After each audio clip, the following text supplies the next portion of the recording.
The screaming started at 3:47 a.m. on a Tuesday night. Not crying, screaming. The kind of blood-curdling terror that makes your heart stop and sends you running down the hallway in pure panic mode. I found my 7-year-old son, Tyler, cowering in the corner of his bedroom, eyes wide with absolute terror, pointing at shadows on the wall and sobbing about the monster with the knife coming to get him. "Mommy, he's going to cut me up like in the movie," Tyler screamed, his little body shaking uncontrollably. "I saw what he does to kids. I saw the blood." My heart sank as I realized what he was describing. These weren't normal childhood nightmares or imagination running wild. These were specific, graphic images that no 7-year-old should have in their head. When I asked Tyler where he'd seen these scary movies, his answer made my blood boil. "Cousin Jamie showed them to me when you went to work. She said I was old enough now and that boys need to learn to be brave." My trusted cousin, who I'd been paying to babysit my child, had deliberately exposed my innocent son to graphic horror content that was now terrorizing him every single night. Jamie was my go-to babysitter, and honestly, I thought I'd hit the jackpot with family childcare. At 22, she was responsible, available, and Tyler seemed to enjoy spending time with her. As a single mom working 2 jobs to make ends meet, having reliable family support felt like a blessing. Jamie had always been the edgy one in our family, into horror movies, dark aesthetics, and what she called real entertainment instead of kid stuff. But she seemed to understand boundaries when it came to Tyler, always greeting him with enthusiasm and keeping him entertained during my work shifts. "Tyler's such a mature kid," Jamie would tell me when I picked him up. "He's way smarter than most 7-year-olds. He can handle more than you think." I'd noticed Tyler asking strange questions recently, about death, about scary things, about whether monsters were real. When I'd ask where these thoughts were coming from, he'd just shrug and say he'd been thinking about stuff. All kids go through phases of being scared of monsters, my mom had reassured me. It's totally normal at his age, but looking back, there were warning signs I should have caught. Tyler had become increasingly clingy and anxious, especially in the evenings when I'd mentioned that Jamie was coming over to babysit. He'd started having trouble falling asleep and would ask to sleep in my room more frequently. "I don't like the dark anymore, Mommy," he'd whisper, but I'd attributed it to normal childhood development. Jamie had also been making comments about how I was too protective of Tyler and how children today were too sheltered, compared to previous generations. When I was Tyler's age, "I was watching all kinds of movies," she'd say with a laugh. "Kids are tougher than parents think they are." I'd trusted her judgment because she was family, because she seemed to care about Tyler, and because I desperately needed reliable childcare. I never imagined that behind my back, she was systematically exposing my innocent child to some of the most traumatic content the film industry produces. The breaking point came when Tyler had a complete meltdown at his friend's birthday party. The other parents were setting up a movie for the kids, something innocent like Finding Nemo, when Tyler started hyperventilating and screaming, "No movies! No movies! The scary people will come!" It took me 20 minutes to calm him down enough to explain what was wrong. Through his tears and panic, Tyler began describing scenes from movies that made my stomach turn. "The man with the mask cut up the teenagers at the camp," he sobbed. "And the lady with long black hair crawled out of the TV and killed everyone. Jamie said these things really happen and I need to know about them." I felt physically sick as I realized Tyler was describing scenes from classic horror franchises, movies rated R for extreme violence, gore, and psychological terror, content specifically designed to frighten and disturb adult audiences. That evening, I sat Tyler down for a gentle but serious conversation about what he'd been watching at Jamie's house. "She said we were going to watch fun movies," Tyler explained, his voice small and scared. "But they weren't fun. They were really scary. I told Jamie I didn't like them, but she said I had to watch or I'd be a baby." My hands clenched as Tyler described how Jamie had forced him to sit through multiple horror films, dismissing his fear and discomfort as being dramatic. She said you watch scary movies all the time, and that grown-ups would think I was weird if I couldn't handle them, Tyler continued. She said it was training to make me braver. The worst part was learning that Jamie had been building up to increasingly disturbing content over several weeks. She'd started with what she called mild scary movies and gradually introduced more graphic, violent films. She said each movie was a test to see if I was ready for the next one, Tyler whispered. She said if I told you, you'd think I was too much of a baby to stay with her anymore. Tyler had been enduring weeks of psychological torture, believing he had to prove his maturity by subjecting himself to content that was traumatizing him nightly. I realized that Jamie hadn't just made a poor judgment call, she'd systematically conditioned my 7-year-old to endure psychological abuse while believing it was somehow beneficial for his development. The next day, I called in sick to work and took Tyler to see our pediatrician, Dr. Sarah Mitchell. When I described Tyler's symptoms and the horror movie exposure, her expression grew increasingly concerned. What you're describing sounds like trauma-induced anxiety and possible PTSD symptoms, Dr. Mitchell explained. Exposing a 7-year-old to graphic horror content can cause lasting psychological damage. Their brains aren't developed enough to process that level of violence and fear as pretend. She referred us immediately to child psychologist Dr. Amanda Chen, who specialized in media-induced trauma in children. Dr. Chen's assessment was devastating. After meeting with Tyler, she confirmed that he was showing classic signs of trauma exposure. Tyler's describing intrusive thoughts, hypervigilance, sleep disturbances, and panic responses, all indicators that he's been psychologically overwhelmed by content far beyond his developmental capacity to process, Dr. Chen explained. But the worst revelation came when Tyler felt safe enough to share more details about his time with Jamie. She had a whole list of movies she wanted me to watch, Tyler told Dr. Chen. She said I had to work my way up to the really scary ones. She kept a notebook where she wrote down how scared I got and whether I cried. My blood ran cold. Jamie hadn't just been carelessly showing Tyler inappropriate movies.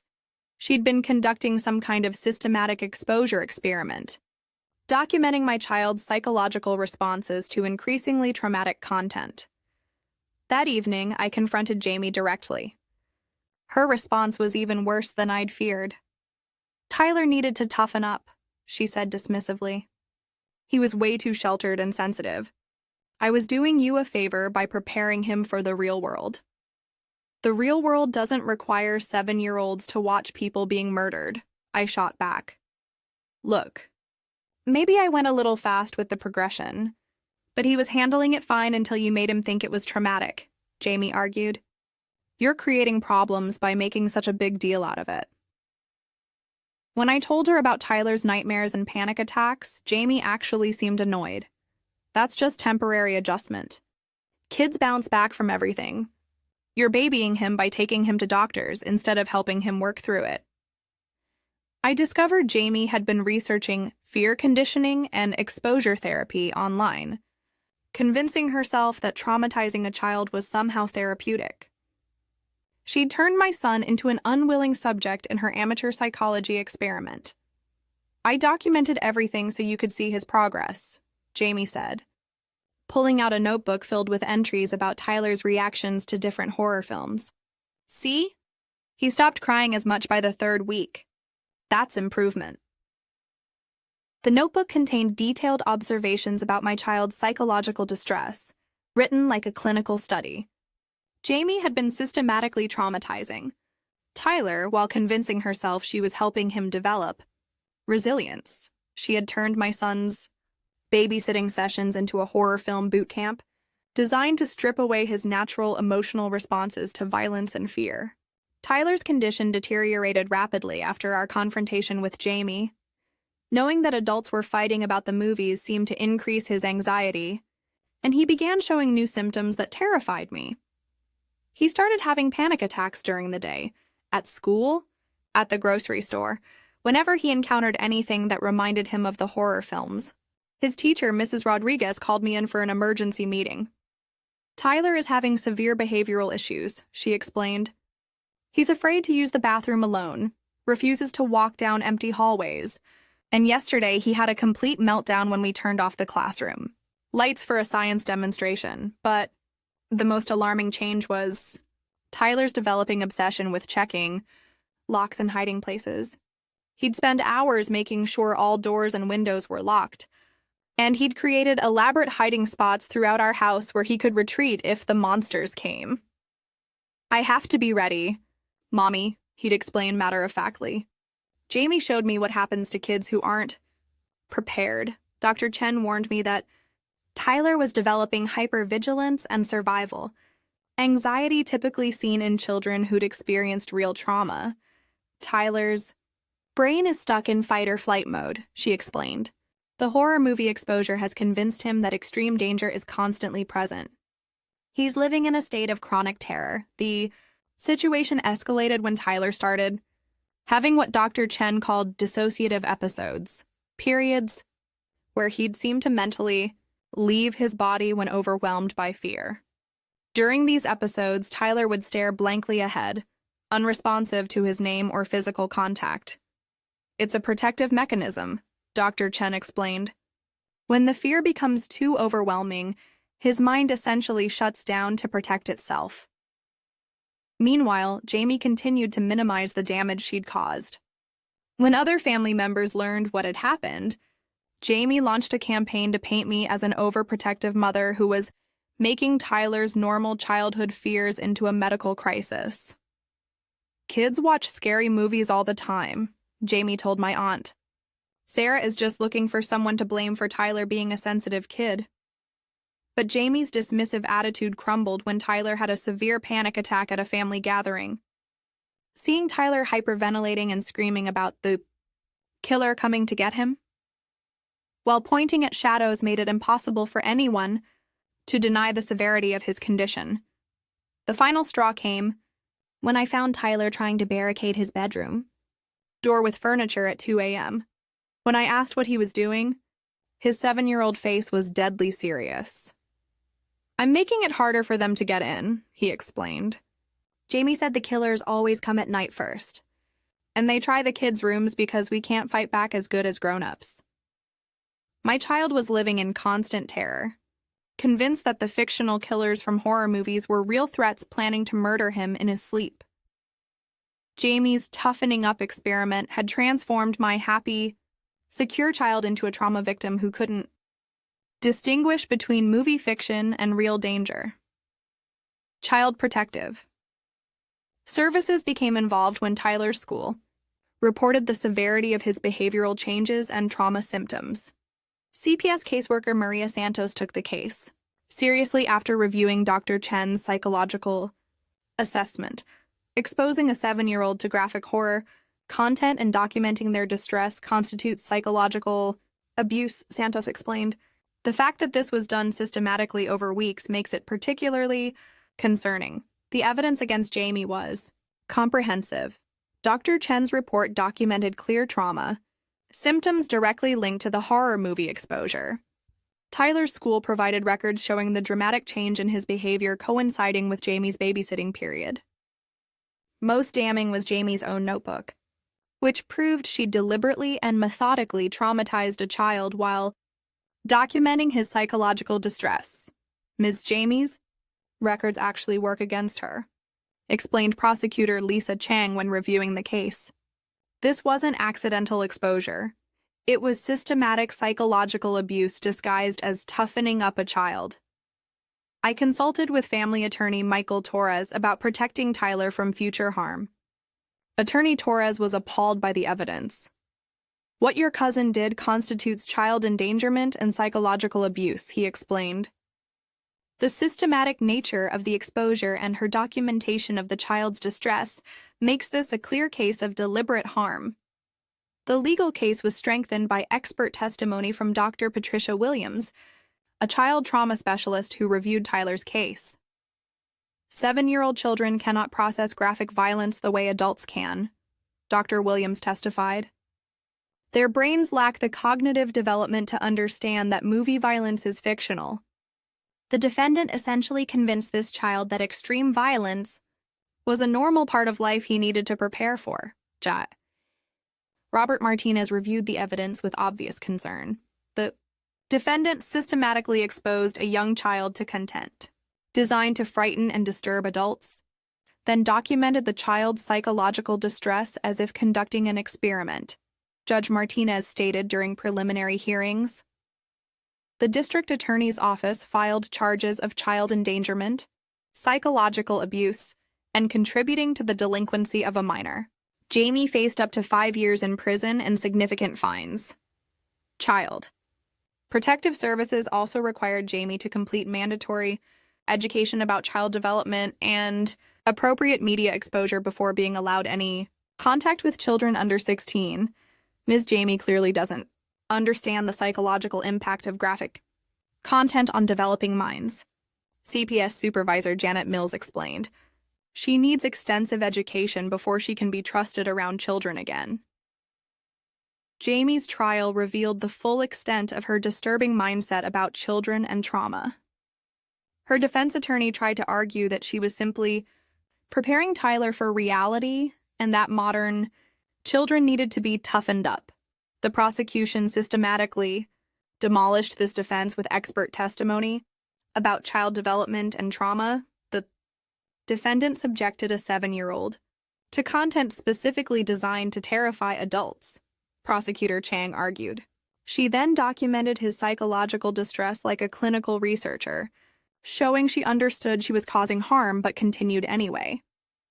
The most damaging evidence was Jamie's own notebook, which contained entries like, Tyler cried for 15 minutes after the bathroom murder scene, good progress from 30 minutes last week, and panic response to knife scenes decreased, ready for more intense violence next session. Dr. Williams testified that Jamie's methods resembled psychological torture techniques.